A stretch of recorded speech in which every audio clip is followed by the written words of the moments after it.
एक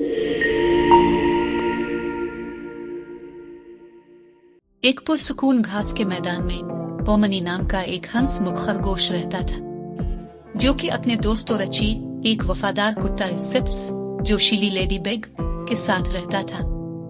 वो खुशी से अपनी जिंदगी गुजार रहे थे।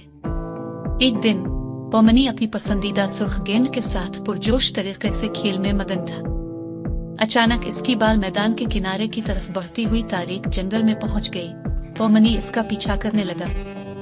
इन खतरात से गाफिल होकर जिनका इंतजार किया जा रहा था, उसने तारीक जंगल की गहराई में कदम रखा जहां पर अंधेरे का राज था। पोमनी इस बात से गाफिल कि वो एक तारीक जंगल में है, अपनी सुर्ख बाल को ढूंढता रहा। इसे अचानक एक खौफनाक आवाज सुनाई दी। सस सस सस सस की आवाज ने कोको, जो कि एक सुर्ख रंग का सांप था, की मौजूदगी का ऐलान किया। कोको एक ताकतवर सुर्ख सांप जिसकी चालाकियों की शोहरत ने जंगल की तमाम मखलूकात के दिलों में खौफ पैदा कर दिया। पोमनी के अंदर घबराहट बढ़ गई जब वो कोको की खौफनाक निगाहों से दूर हुआ।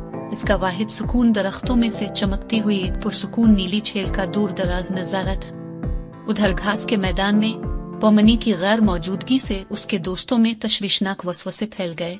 पोमनी के दोस्त रची और सिप्स ने पोमनी को तलाश करना शुरू किया और वो भी जंगल की तरफ आगे बुरेने लगे। पोमनी नीली झील की तरफ भागा, जहाँ एक प्यारी डॉल्फिन जिसका नाम मोमो था नीली झील में खेल रही थी।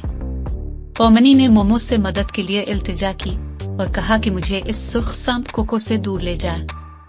मोमो ने बगैर किसी हिचकिचाहट के पोमनी को अपने ऊपर सवार किया और झील की दूसरी तरफ तैरने लगी। जब पोमनी मोमो पर सवार होकर झील की दूसरी तरफ जा रहा था, उसने एक मोहतात नजर वापस कोको पर डाली, जो किनारे से सिर्फ बेबसी से देख सकता था। मुखालिफ किनारे पर सिप्स और रची मोमो के साथ पोमनी की बहिफाजत वापसी का मुशाहिदा करने के लिए एन वक्त पर पहुंचे। इन आजमाइशों से उनका रिश्ता मजबूत हुआ जिनका उन्होंने एक साथ सामना किया था।